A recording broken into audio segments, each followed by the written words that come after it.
আমি তোমার ছোট্ট রুহি। আমার স্কুল থেকে প্রজেক্টের কাজ দিয়েছে, তাই আমি আমাকে একটু হেল্প করছি। হেল্প করতে করতে খুব মজা হলো, একটু ইচ্ছা হলো যে তোমাদের সাথে একটু আবার দেখা করি।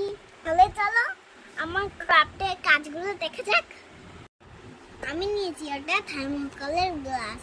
আমি এবার নিয়েছি রেড কালার ওরে পেপার।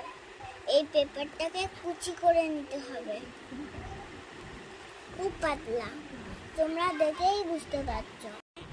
এবার লাগবে ডিজাইন করা রিবন। নেব আমি ব্ল্যাক কালার উল।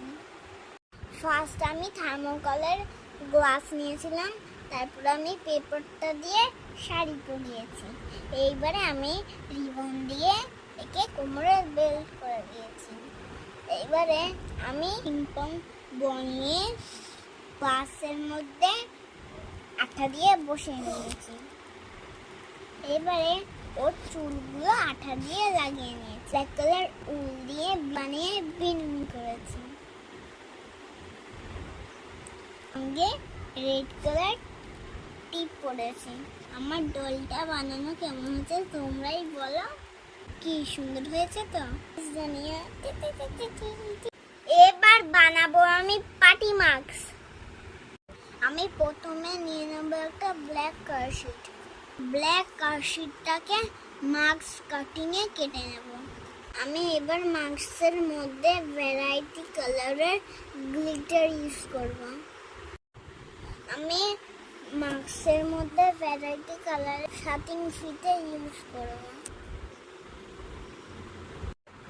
কালার পেপার কাটিং করে ফেদার বানিয়ে নেব।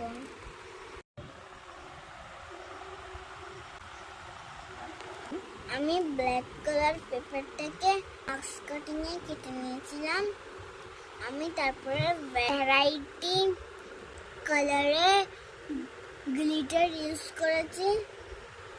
আমি পেপার কেটে সুন্দর করে ফেদার বানিয়ে নিয়েছি, গ্রিন অ্যান্ড পিঙ্ক কালার। এবার আমি সুন্দর করে ফিতে বানিয়ে নিয়েছি মাস্কটা পরার জন্যে। আমি আরো সুন্দর করার জন্য ভ্যারাইটি কালারের রিবন দিয়ে লাগিয়ে নিয়েছি। আমি পরে দেখাচ্ছি, দেখো এবার কেমন লাগে। কি সুন্দর লাগছে তো। এবার আমি পার্টিতে যাবার জন্য রেডি। আমি নিয়েছিলাম ছোট্ট একটা কফি গ্লাস। আমি ইয়েলো কালার পেপার দিয়ে আঠা দিয়ে মুড়িয়ে নিয়েছিলাম। রেড পেপার স্ট্যান্ডিং করে করে কেটে নিয়েছিলাম, নিয়ে সরু সরু করে লাগিয়ে নিয়েছি। এবার আমি পিঙ্ক কালার পেপার দিয়ে সুন্দর করে লাগিয়ে নিয়েছি, সরু সরু করে কেটে। আমি কালারিং স্টারগুলো নিয়ে ডিজাইন করে নিয়েছি।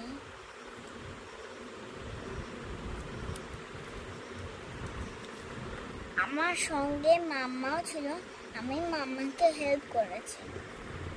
রেডি তো আমার ক্যান্ডেল স্ট্যান্ড কেমন হয়েছে তোমরা কমেন্টে জানিও, সঙ্গে লাইক শেয়ার করে দিও।